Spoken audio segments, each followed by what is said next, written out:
Good afternoon, everybody.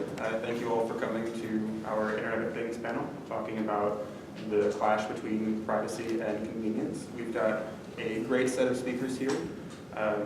We've got Bart Huffman, he's a partner at Reed Smith. We've got Ryan Garcia, he's from Dell. And then we've got Andrew Donahue from EFF Austin and Donahue Design.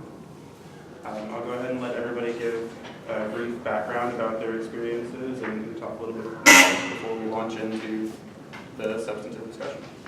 All right, so I guess I'll go first since I'm next. I'm Bart Huffman, as mentioned. So I teach a privacy law class here at UT. I've been doing privacy data protection for, I don't know, maybe 12, 15 years, somewhere in there, kind of depending on how you count it. And so it certainly evolved into a very popular field. Of course, we've had a lot of interesting developments in the last couple of years with GDPR, and then this year it's all about the CCPA, and then the cybersecurity front. The various industries and supply chains have all started to get engaged as well at this point with threats like the threat that we're talking about today on the Internet of Things. Interesting time. Ryan Garcia. I also teach here at UT Social Media Law. And at Dell, I've supported a number of different groups, but currently supporting marketing as well as global social media, both of which have a neat Venn diagram circle overlap with privacy. It turns out that's the big risks on both of those areas, so that's the perspective there. I'm Andrew Donahoe, former member of the board of EFF Austin. I have a small software development consulting practice involving location services software where I track people for tax purposes. I also was involved with the creation of the Universal Plug and Play Forum software, which runs in every one of your houses right now to date. Security in that your house is protected by work I did 15 years ago. Right? That should concern you.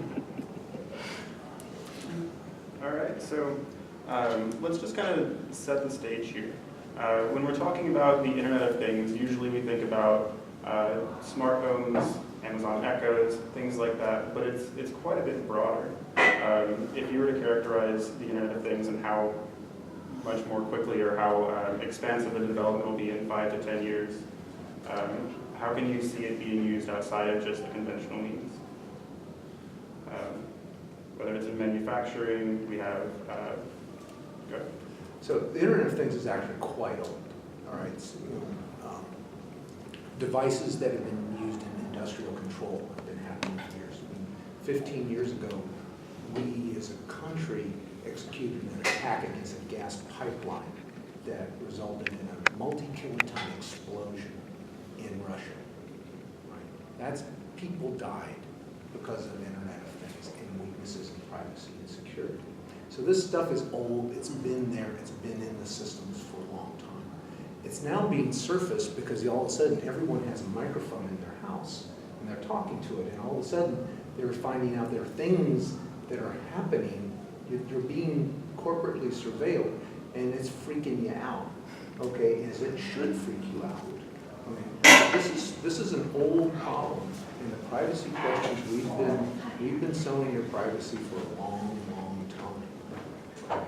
And it's not new. For example, there's a company called Vizio. Vizio makes TVs, all right? Vizio's TVs are frequently the least cost TV on the marketplace. Why? They are unapologetic. They are cheaper because they sell your data. And BenQ, which makes almost identical screens, doesn't sell your data, and they are more expensive. So the question you have to say is, do you want the cheapest TV? Then you're selling your privacy.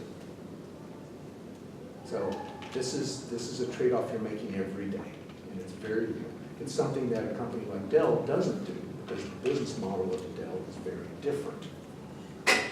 Bless you for saying that. I'll pay you afterwards, but no, it's a valid point that so much of what we call the Internet of Things is really just the evolution of everything that we've had in terms of sensors and data and connectedness of all of these devices. And so the ability to have more data, share more data, and do more with it. But what's really taken off and turned into this Internet of Things, which, did we run out of acronyms that we just came up with things? I mean, that's, we gave up at that point, right? But it's Marketing people gave up and let the engineers be in charge. finally for once, and look what happened. Look what happened. This is why. So, but I think it's more this notion that because the devices are so widely distributed, so cheap to put into devices that don't necessarily need them, that now we're faced with devices that we didn't realize were necessarily collecting this data or using this data. So, 15 years ago, yes, industrial controllers, like we assumed that they were big rigs with black and green screens, right? Now it's this notion of, even though we have devices, we're not aware of everything that they do, right? It's the conversation that I love having it with some of my students, like when, how many steps did you take today? And people say, oh, I don't know, I don't have a Fitbit. I said, yeah, but do you have an iPhone? Because it counts your steps, and people don't even realize that. And that's kind of the creepy factor of it, right? It's the notion that all these things there, well, yeah, but you've got the bit, right? It's the people that don't even realize things are being tracked about them. That's when it becomes creepy, right? It's the fact that you have the Alexa in your home, but the Alexa's always listening, not just when you say, Alexa. It's those extra elements that I think make it more of an issue that now need to be addressed, that hidden aspect. I think that's right, and I think as you see them go into more and more spaces, there becomes more and more of a concern. Two things. One is that they sort of go like, healthcare, right? So, there's all kinds of great applications if you have even more sophisticated devices and sensors, as you said, to regulate and help you monitor and improve your healthcare. I mean, there's, why not for, an elderly parent, why not have an automated pill dispenser, right, that's automatically controlled by the doctor? Why, old technology is a little box, right, that they make it wrong or whatever. But, so there's all kinds of things around that, and certainly they'll be increasing the amount of, large amount of regulation. We've seen the sort of to the forefront, the grid and the NERC CIP, critical infrastructure protection reliability standards, right, which have come out. And so now, one thing I see is clients that might be involved in construction, right? Like, it'd be like, we don't get this. We build, like, we put up telephone poles for large cities. Like, why do I have this cybersecurity thing? And that's because, the government has decided it very much cares about the ongoing reliability about the grid. And so these regulations are going to go out and reach. And so that gets to things like the Internet of Things, because all of these devices are connected. I worked the other day on a fighting issue with sensors in gloves, right? Like, so you got sensors in gloves. It tells you all kinds of groovy stuff about what the fighter's doing, how fast the punch is, where it comes in, what the person's heart rate is at the time. All kinds of neat stuff you could be telling somebody who wants to watch this. But there's information around that. The last thing I think I'll say is sort of I've seen one figure which is like 20 billion internet connected devices by 2020. I'm sure there's different, and that's without counting smartphones and stuff as devices. But they're certainly out there. The other sort of new thing, I think, or really sort of evolution, and it's a natural evolution, is that historically you had what I'll call like dumb chips and smart chips. Like, so you had computing going on up here and algorithms and all that kind of stuff in the cloud. And then you had some amount of peripheral, a little bit of computing going on down here, and then something happens, right? Like, so a parking meter has a dumb chip because it doesn't have to do much. Well, increasingly, and this is, so you kind of think of this as edge computing, increasingly more edge computing is going on at the edge for a couple of reasons. One is it can, right? The technology's there. And the other is sometimes, like, so they haven't quite hit the gaming market yet in terms of like being able to handle the gaming processing. There's almost a little bit too much of it, even for all the Microsoft fiber optic cable in the world or whatever. Like, you still haven't been able to kind of do that. But maybe if you can put some of that really close to you and do a lot of it on the edge, like, you actually can do super fast processing at that level to kind of support that. I mean, that's just one example, but certainly the case that more and more edge computing means that those devices have to be more carefully secured than they did otherwise. What do you see as some of we've talked about a lot of different applications for the Internet of Things. what do you see as the different aspects of like the current regulatory framework? Like you mentioned GDPR when you were introducing it, there's the FTC, COPPA, HIPAA, CCPA.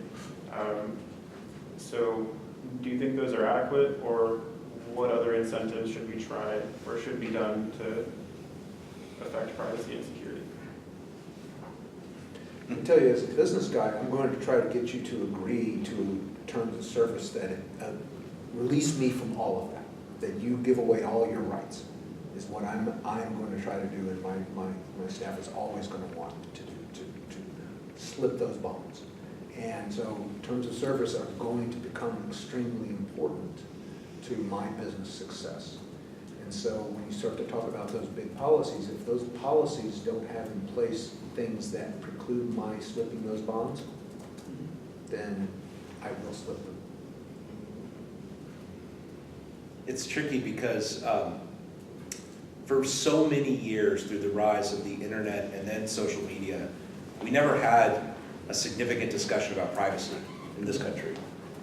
Our view was very different. Our view is this very corporate-friendly view. You know, the same government agency that regulates privacy in the US also mandates those mattress tags that we have, right? That's our view of it, the importance level, rather than kind of like an ingrained fundamental right. But I thought that in the wake of the Snowden revelations, maybe we have the conversation. You know, the idea that this paranoid fantasy that you had of the government being able to look at everything that you posted, it turns out was true, that maybe that would spark a conversation. I think we were upset for maybe a week, maybe two, about one John Oliver interview. So, and then it all kind of faded away. The only thing that has brought it back, I mean, the California Protection Act, I think came, I mean, mostly in the wake of the EU's GDPR. The European Union, who's always been a little bit more concerned about privacy, maybe having a little bit more of a recent, you know, in terms of decades brush with the government having too much information is not necessarily a good thing. So they've always been a little bit more protective of it, but they have this massive teeth, right? They can fine you, is it 3 or 4%? 4%. 4%, right, of your total revenue. I mean, suddenly that's a lot of money. That interests a capitalist system. They explore got their attention. Yeah, it's like, wait a minute, oh, we could be making some money off of companies not doing what they're supposed to do in terms of privacy. If that were the only incentive, I think we would have already had federal legislation. Instead, I mean, California did their own thing. They've been more protective of consumers as well. But I think that maybe it's that money aspect that would finally get the US to actually look at this. And maybe have the conversation that way. Because we've had so many revelations over the years, Snowden, all the, you know, whatever the Facebook scandal of the week is, you know, Internet of Things, we've had plenty of these incidents, and they make us upset for a good week or two, you know, and then that's it, right? I mean, we had, Mark Zuckerberg had 2 days of televised hearings, which I don't know if anyone watched it like I did. It was fantastic. It was so great. Read the transcripts, oh, it's such great stuff. And you know, that was all the news. And how, was that a year ago now? I mean, how long ago was that? And we've had a grand total of 0 bills. I mean, maybe there have been some stuff in committee, who knows? Because politics, but we've had no legislation in the wake of it. I don't know what it takes to get the conversation going, you know, but it needs to be there. And GDPR has done more to drive the conversation than anything else. And really, it's that, you know, it's that one number of 4% that has done everything else. Absolutely. Well, that's part of it, the financial numbers. But the other thing that causes Congress to act typically seems to be when the congressional people themselves get targeted. In other words, you know, people change their position on gay marriage when they find out what family member's gay. Right? We see this happening. We see this, you have to get, you know, your privacy totally ripped out for people to have laws about renting videotapes, right? That was Robert Bork. Robert Bork, we changed the law as soon as people found out that that's careful stuff, okay? Now, you know, I talked about the universal plug and play form and how that's your security number. What happens when that Wi-Fi access point is compromised and someone's been harvesting all the URLs you go to, every one of them, and then starts to actually start sending out spam emails that happens to know some of your passwords and stuff like that, and start with your coins and stuff like that. That can happen. It's happening now. I don't think anyone cares until the congressperson, until AOC gets hammered, or Pelosi gets hammered, or Connor gets hammered, or who knows. I don't think it doesn't change anything, or it hasn't. And you see, and I agree, you see some as the different pieces of the economy and the different uses increase. So the FDA is going to eventually, has already, will continue to sort of regulate the use of wearables, right? And they have unintended consequences, and there needs to be some amount of privacy engineering. I remember there's the one, I don't know if you saw it, so somebody created a map using information from Fitbits and the like, and what they were able to do is they were able to see, hey, there's a lot of people running around in the desert wearing Fitbits, who do you think they might be? Oh, they might be U.S. military people. Like, look, they even run around the perimeter, so you know the shape of the camp. Area 51, busted. Yeah, there you are. So, I mean, there's unintended consequences, and then I mentioned the sense computing. I mean, there's more of a security need, and I think we have to, so there's a privacy aspect of things, and then there's the security, and then we don't want to lose sight of the fact that, companies also care about their proprietary information. They care about keeping the lights on. They care about, running the business. They care about business continuity. They care about protecting, trade secrets or their software code or all the things that companies want to protect.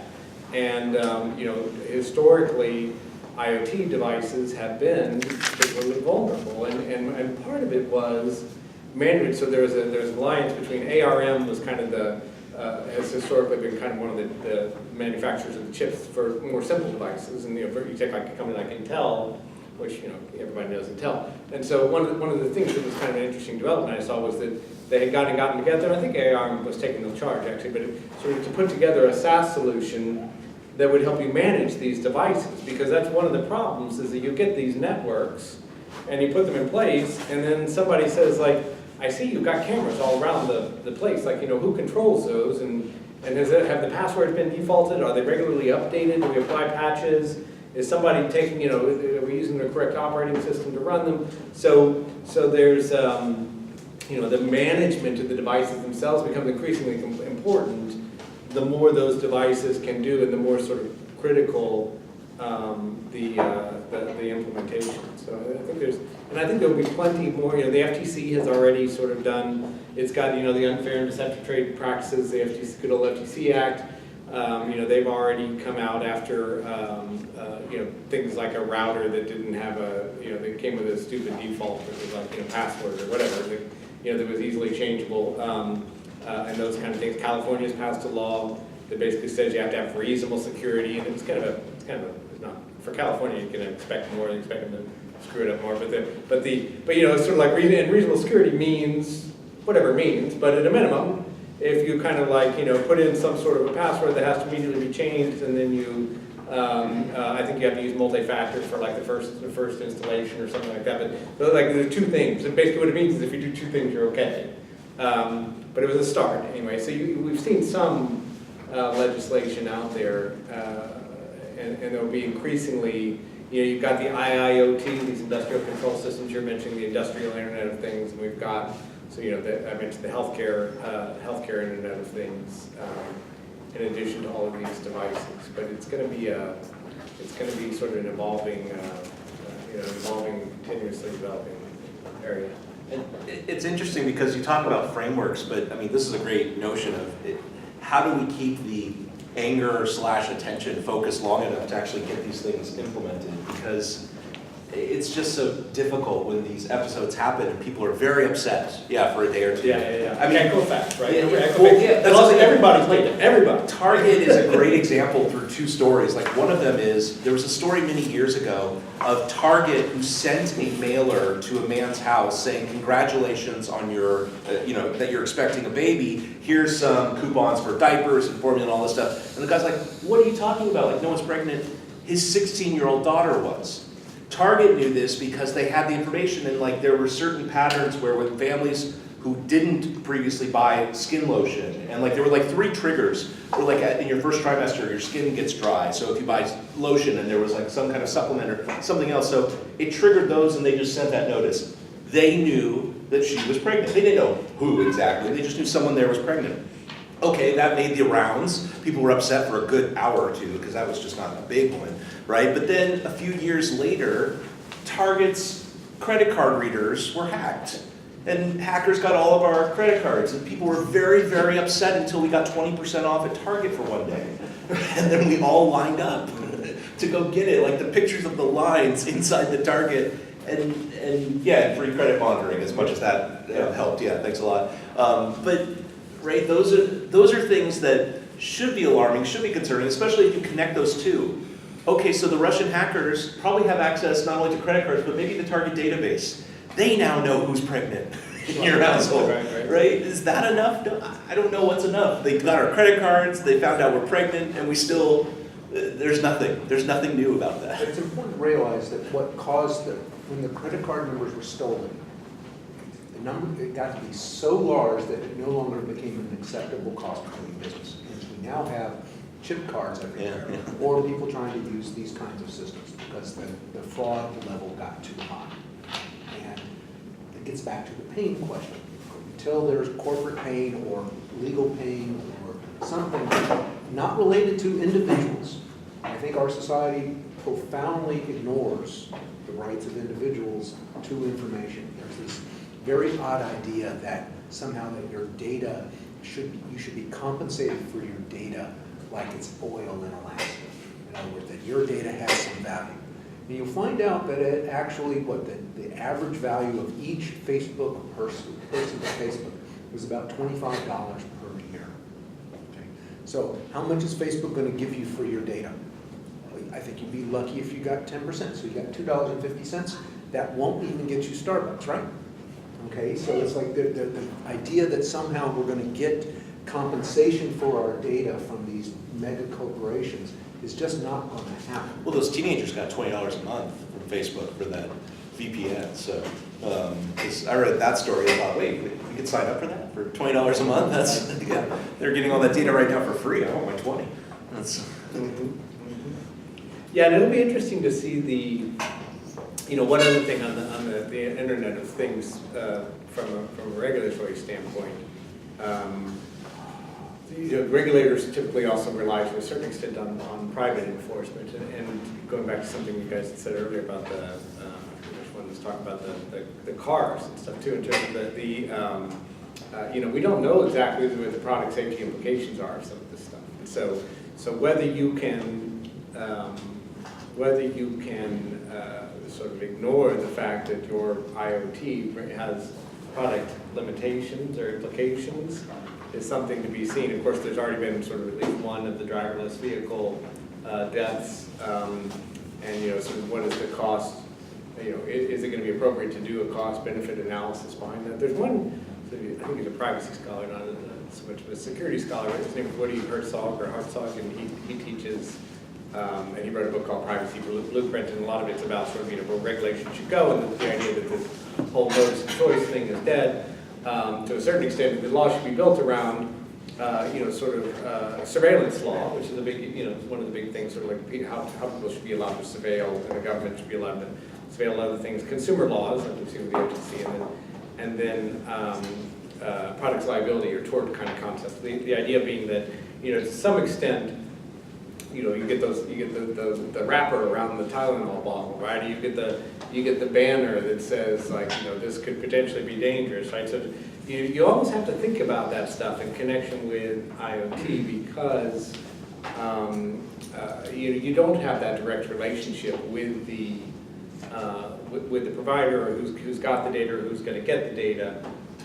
You might be able to go get like a QR, you might be able to walk over to the lamppost and scan a QR code and see what the privacy policy is. And I doubt you're going to spend time doing that, that I suppose that's possible.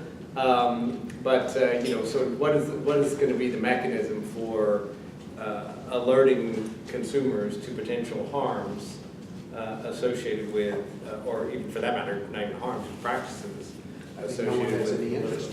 I think no one has any. You don't think interest anyone in it. cares? I don't think anyone cares to receive it, and I guarantee you, I have no interest in telling you. Well, but I what mean, as about, an EFF person, I have a lot of interest, but Right. as a corporate person, it's like, no, I do not want to have any constraints on me, and the less I tell you what I'm doing, the better. It's a corporate trade secret, don't you know? yeah. And you can see the CEO saying that, right?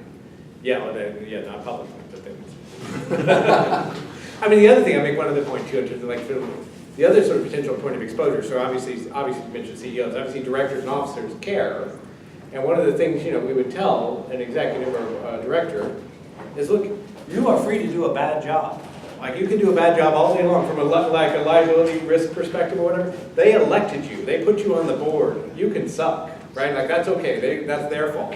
What you can't do is not do your job, right? Like, so you can't, it's like, it is applied to IoT, you can't, like, have a situation where you've got all these interconnected devices that have serious security risks, and you've never asked anybody the question, or nobody's even ever told you what measures are in place, that you've done some sort of a risk assessment on that, and that appropriate controls are in place, and then you've taken, appropriate mitigating factors. Again, it can be lame, it can be a lame response to a certain extent, but it can't be no response, right? You can't just completely disregard the fact that you have, and now you will see in contracts that used to have sort of, just your basic, well, they used to have nothing, and then they had like NDA type clauses, and then they had like, long clauses about breach notification and all that kind of stuff. Now you'll also see sections on IoT, right? You'll see sections about, the interconnected devices and the ability to audit them, and like you've got some sort of a control in place, and some sort of a framework around that. So I think that that they are part of the system that has to be managed and controlled, and you can't. And if you disregard them, the FTC will get you, or a shareholder derivative suit will get you, or somebody will get you to some extent. One of the big topics that we've been talking about so far is, to what extent consumers actually care about their privacy, and to what extent are consumers actually being educated? Because, as you mentioned, if you scan a QR code and it brings up a privacy policy, how many people actually read it? So, are there any adjustments that companies should be making in a networked environment to adjust how they inform consumers, like their privacy policies, however you want to go about it? What should companies be more transparent, and then what should they do to be more transparent? That's a tough one.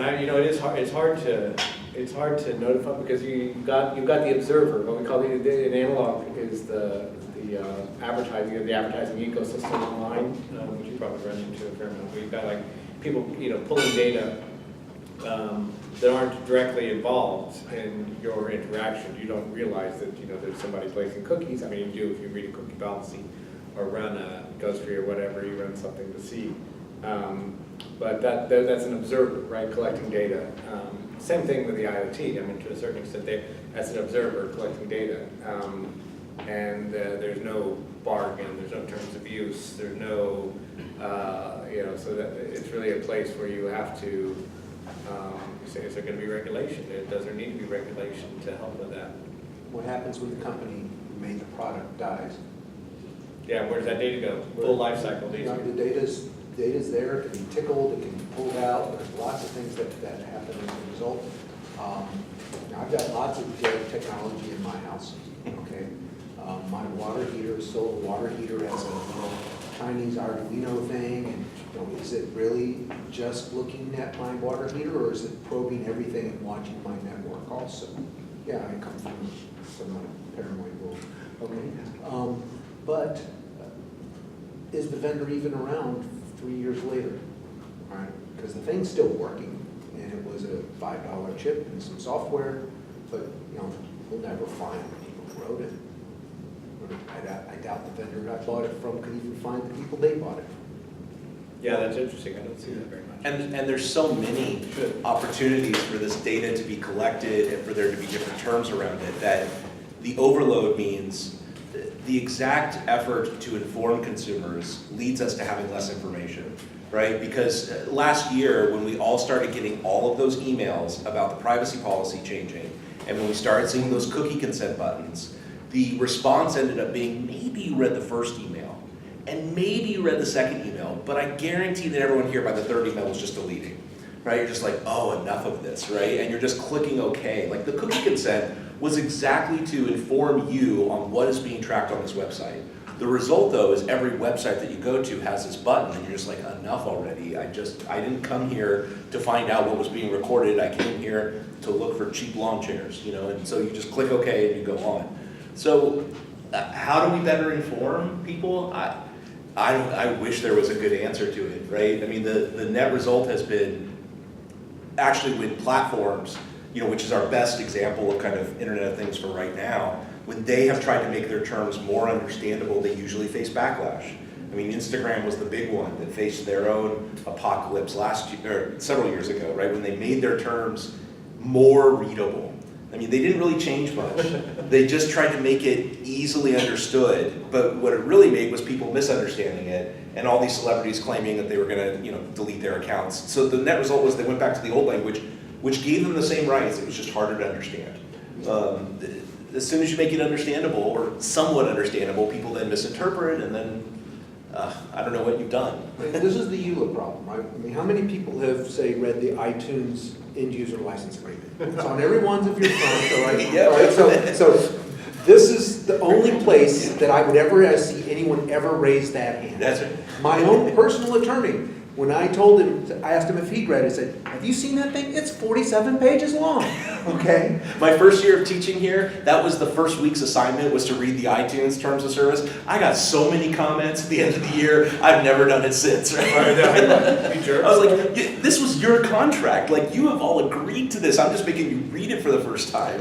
And so this is related to privacy policies, and you know, it comes to a uniform commercial code idea is, I think, your only choice, because basically you're going to, if you, this is me with the EFF hat on now, is that if you actually want people to have reasonable expectations of what they can depend upon privacy-wise and several other things, you're going to actually have a uniform code that everyone applies to everybody.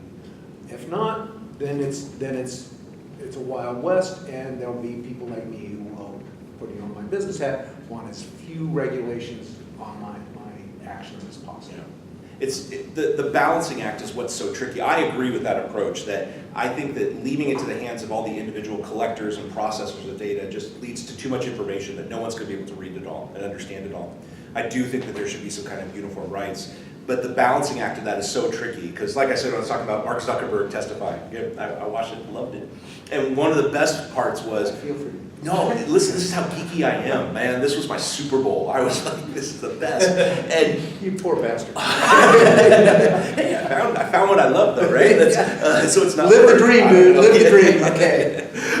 But one senator is questioning Mark Zuckerberg and holding up the Facebook Terms of Service and saying, you know, you have the entire Facebook Terms of Service here, and it's like 2.5 pages long, but you're not, you know, how is anyone going to read this? This is way too long for anyone to read. 2.5 pages, right? It's actually really easy to read. I do it nervous. But, you know, it's way too long for anyone to read before reading Facebook.